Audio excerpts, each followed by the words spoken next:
সাবেক সেনা কর্মকর্তা মঞ্জুল হায়দার চৌধুরী এই হত্যা মামলায় পূর্বে রিমান্ডে ছিল।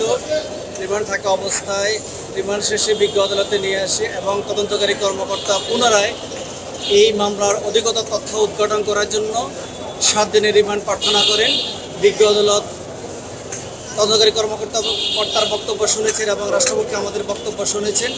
আমরা বলেছি, যেহেতু এই সাবেক সেনা কর্মকর্তা 5 আগস্টের হত্যাকাণ্ডের সাথে উনি সম্পৃক্ততা ছিল, উনি তখন মাঠে কর্মরত অবস্থায় ছিলেন এবং ওনার সম্পৃক্ততা রয়েছে, সেক্ষেত্রে মামলা তদন্তকারী কর্মকর্তা এই মামলার গূঢ় রহস্য উদ্ঘাটন করার জন্য অধিকতর তদন্তের স্বার্থে 7 দিনের রিমান্ড প্রয়োজন।